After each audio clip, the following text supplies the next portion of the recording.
Ashama harka fuunee daawwattootaa fi hordoftoota keenyaa akkam nagaa keessanii nageenyi koo kan jaalalaa fi kabajaa bakka jirtanitti sinaa dhaqqabu. Egaan daawwattootaa fi hordoftoota keenyaa odeessanii har'aa isiniif qabadheera. Odeeffannoon har'aa akkuma beekamutti gocha baay'ee garaa nama nyaatu.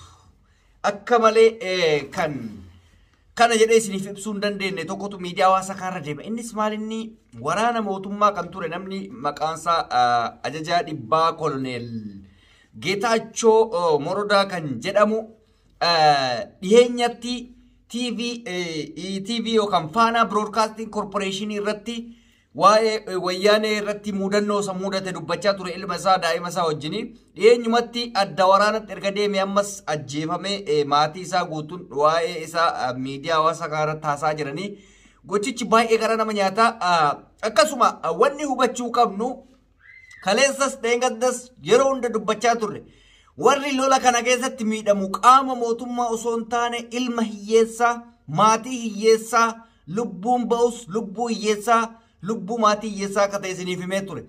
Ilma isaa kana amma dura akka malee waraana keessatti hojii rakkachaa ture guddifatee osoo bakkaan hin gaatin karatti hafee viidiyoo gabaabduu kana waliin dhageeffachaa akkasumas immootu wal madaallee gara nyaattummaan isaanii ka akkamii akka ta'e akkasuma Abdul Jabbaar Hussein kaleessa innis abbaa seeratti ajjeefamee madaala isaaf kennamee fi OBN irra awwaan ajaa'ibaa inumaayyuu TV'n OBN kana fidee dhufuu isaatu dinqiinatti ta'e. Maaliif namni irraa du'uu waakkata mootummaan sirriitti waakkata waraanni na jalaa wareegame jedhee xiqqooman dubbatu garuu kan akkatti dhiyeessan ajaa'ibaa jira. Ammoo kan maalummaa isaa maal akka ta'e hin beekamne asbuutan isaa akka dhabame namni abbaa kanaa jedhee himu hin jiru. Kana akkamitti fiduu danda'e? Ila wanni nama ajaa'ibu lubbuun inni kunis lubbuun du'e lubbuu kuma dhibboota lubbuu takka lama sadii miti kumni dhibbootaa kun maatiin isaa kan naa deebi'e jedhee eeguu jira kan hin deebine garuu akka tasaa kun carroomaa ta'uusaa amma dura miidiyaa mootummaa irratti gaafa wayyaanee hojii lola eegalu rakkoo guddaan isa muudatee waraana keessatti ilma baadhatee dhukaasaa akka ture himee achi booda akkasumatti aga tokko danda'ee dhiyeenya kana garuu wareegamuusaa dubbatamee amma guutuu Itoophiyaa keessa viidiyoo isaa deemaa jira. Mee viidiyoo isaa kan osoo hin du'in dura gaafa wayyaanee wajji wal lolan afaan Amaariffaatiin haasa'e gabaabduu tana wal cinatti dhageeffannee sana booda mootu kan gaafa inni du'e mootu maatiin isaa haasa'ellee wajji dhageeffannaa tanarraa daqiiqaa muraasa naa dhageeffannaa. አክሱም ዩኒቨርሲቲ ነው ያስገባው። ያው ልጄም ከኔ ጋር ነበረ ብዙዎች ነበር እዛ የተሰባሰብነው። ከዛ በመቀጠል ያው ወስዶ ወደ ተምቤን ወይም ደግሞ አቢ አዲ ወደሚባል ኮሌጅ ውስጥ ነው የሰበሰቡን። ያ ሲባል ደግሞ ያው የሚባል ነገር የለም ልጁም ከኛ ጋር በጾሙ እያዋለ እየተሰቃየ በዛ ሁኔታ ነው ከኛ ጋር ያሳለፈው። ሸጥ የሆነ ገደል ውስጥ ወሰዱ። እዛ በእርንም ይሁን ያለ ዝናብም ዘነበ። ዝናብም ሲዘንብ እሱ ልጁ ላይ የዘነበ እኛን እየነዱ ወደ ወንዝ ገደል ውስጥ አስገቡን። እዛ ገደል ውስጥም ደግሞ ስንቆይ ደግሞ ያው ይበላ የለም ጠጣም የለም በስቃይ እዛ ውስጥ ቆይተን ከዛም ደግሞ ወደ መጨረሻ ያው ለራሳቸው የተቀበሩበት ቦታ ወሰዱን። ለኛ ተዘጋጀብን መቃብር ለራሳቸው የተቀበሩበት ቦታ ነበረ። ያን ቦታ ይጋን ቪዲዮን dheeradha waan ta'eef viidiyoo dheeradha waan ta'eef gabaabsee isin mul'isuu dhafi ilmi namaa gaafa jiru waan hedduu dubbata waan hedduu kaayyeffatalleedha waan ajaa'ibaa maal jedhee viidiyoo kana keessatti yoon akka tasaa du'ellee ilma kan wajjin du'a yoon jiraadhe mootu jiraadhe lubbuun arge ilmi kookuu waan itti bahe arga jedheetiniin dubbatee ture garuu akka tasaa ta'e ilma isaa waan irra gahe otoo hin argin du'ee wareegame biyya kanaafi waan ajaa'ibaa miidiyaan OBN illee maatii isaa dhiyeesse maatiin isaa akka jiruun waraana Itoophiyaa kana keessatti kuun injifatee kuun injifatamee kuun wareegame hedduu jira. Walumaa galatti amma waa'ee kanaa dubbachuuf osoo hin taane biyya Itoophiyaa kana keessatti lammiin Oromoo keessayyuu mucaan kun Oromoodha. Maatiin isaa Oromoodha afaan Oromootiin dhageeffattan intarvii isaa kan lammaffaa OBN irratti kaleessa godhe ilma Oromooti. Ilmaan hiyyeessaa tokko lama osoo hin jedhame teessoo mootummaa kanaa tiksuudhaaf lubbuu ofii aarsaa godhan haqa jiruudha kun. Inni abiyyarras jira kan dhabame lubbuu ilmaan miskiinatti daa'imni isaa kunarra boo'ee jiraataa jira. abbaa teenaaf faqeenya abbaa koo yaada hin jira jechaa jira. Namni abbaa isaa deebisuuf tokko hin jiru. Mootummaan Dabratsiyoonis ta'ee mootummaan Abiy lubbuu ilmaan miskiina kana jechuun quuqamna dhagamee osoo hin taane lubbuu ilmaan miskiinatu garaana nyaate dhugaa rabbiitti. Miskiinni waa hedduuf waraana seena. Tokko rakkatee hojii dhabeetiin waraana seena. Inni lammaffaan dirqamni itti kennamee waraana seena. Kanaaf lubbuu isaa ooluu ni ulfaata jechuudha.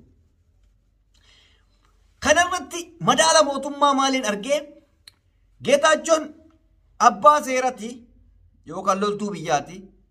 Abdul Jabbaaris amma dura kan mootummaan ajjeese abbaa seerati. Mootummaafis dhaabbachuu danda'a, mormituufis dhaabbachuu danda'a, nama hundaaf dhaabbachuu danda'a. Sababni isaa abbaa seerati. Kaleessa maatii isaa wareegamee abbaa kanaa namni jedheen hin jiru. Miidiyaan mootummaa lakkee eebaluu wareegamee nama dhuunfallee ta'u nama dhuunfatu wareege jedhee hin dubbanne. Kana jechuun baay'ee biyya san keessatti maaltu akka deemamu dhiisayyuu jara keenya kaje isaanii.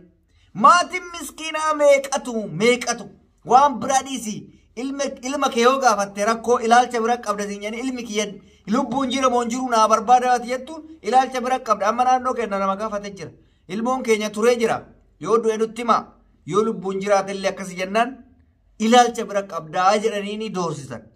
Namni ilma ofii gaafachuuf ilaalcha bira akkamitti qabaata? Sinii galee kanaaf kan dhumaa jiru ilmaan miskiinatii jennanu.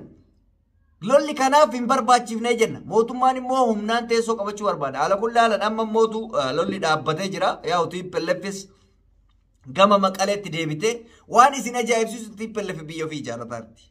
Amma waa'ee TPLF seenuu osoo hin taane mee viidiyoo isaanii kanallee kan OBN irraa murame kan argitee maatii Geetaachoo kanarraa xiqqoo dhaggeeffannaa maatii maaltu mudate? Gadda akkamiitu itti dhaga'ame? Kana immoo kan isaan boochise maal akka ta'e uummanni kun akka hubatuuf viidiyoo isaa gabaabduu kanallee asiin hordoftanii viidiyoo kan maatii isaatii boo'icha taa'aa jiranii inni lubbuudhaan wareegamee jechuudha. Kunuu waan ajaa'ibaatti hin jiru biyya Itoophiyaa keessatti hin himamu ture. Akka itti himan isaantu beeka. Kanaaf mee xiqqoo kanallee naa dhaggeeffadha. Si jecha. Baay'ee gara namaa. Siin jaalachaa jechaa ture. Achuun achiin innaa gadi baanu baay'ee taanee baane. Baanee achiin. Nyaata si kennitee mucawwan sun abbaan kee nyaata kenniif jedhee. Guddaadhaame xiqqoo miti. Nama guddoodha jedha. Nyaata si kennitee. Dubaraa immoo. Dubaraa? Nyaata si kennite hoggas. Nyaata koo nyaadheen qadaadaadhaan. Waan isin ajaa'ibu gadda kana kan qoodamu nama biraa miti maatiidha. Rakkoo tana hunda kan argu maatiidha. Mootummaan wajjin rakkatu. Akka tasaa inumaa carraa qabaa iyyuu abbaan qabeenyaa wayii fudhatee akka ilma isaa kana hanga dhumaatti guddisuu fi gargaarsa adda adda illee taasifameefii jira. Dhugaa rabbiitti mootummaan kun biyya Itoophiyaa san keessatti wanni inni ilmaan miskiinaan godhin hin jiru. Ajjeechaan kun inni sababa wayyaanee na ajjeestu iyyuu malee rakkoon kun rakkoo maddi rakkoo maalidha kan jedhu yaaduun barbaachisaadha. Mootummaan kun ilmaan hiyyeessaa inni hin boochisin hin jiru. Dhiigni ilmaan hiyyeessaa ganaa mootummaa kana raasuuf deema waan biraa dhiisatini. Siif galee biyyi dhiigan ijaaramti dhugaadha. Garuu dhiiga gatiin hin barbaachifne kaffaluu. Gatiin bakka itti kaffaltu qabdaa bar. Kun gatiin barbaachifne wareegama barbaachifne kaffaluu jedhama. Maaliif dhimma Itoophiyaa osoo hin taane dhimma aangooti. Waa'ee Itoophiyaa wanni tokkollee hin jiru. Sinii galee osoo amma waraana bilisummaa Oromoo fudhu dhimma Oromummaa isaaniitiif wareegaman. Dhiigni isaanii lafatti kan dacha'ee badee miti. Sinii galee qeerroo fudhadha akkasi. Inni kun garuu Itoophiyaa fi Itoophiyaatu wal lolaa jira. Rakkoo siyaasaa afaaniin furachuu danda'an, haasaan furachuu danda'an, karaa nagaatiin furachuu danda'an ilmaan miskiinaa kuma dhibbaatamoota itti wareegaman. Tigraay akkas Itoophiyaan Oromoo dabalatee lammiilee Itoophiyaa hundisaa aarsaa guddaa itti kafalechuu haga Amaaraan bahutti. Kun aarsaa gatii maleessa jedhama. Maaliif har'a jarri kuloo walii galaa jirti. Deebi'anii Maqaleetti deebite jarri ofiillee biyya ofii kophaa jiraachisuu barbaadanii kunillee mootuu humna isaanii waan argeef lammata tuquun barbaadu dhiigni ilmaan miskiinaa bilaasha badee jira jechuudha. Gatiin ala faayidaa tokkoon ala ta'ee jira jechuudha. Biyya akkanaa keessa jira quba qabaadha laata. Kaleessa lubbuu namaa irratti taphataa turanii har'a sunis galma hin geenne kunis galma hin geenne bakkuma duri jirutti deebi'an. Duras Maqalee kama ofii qabataa turan kunis Itoophiyaa kama ofii qabataa turan kophaa jiran lubbuu badeessantu qofa bilaasha ta'e.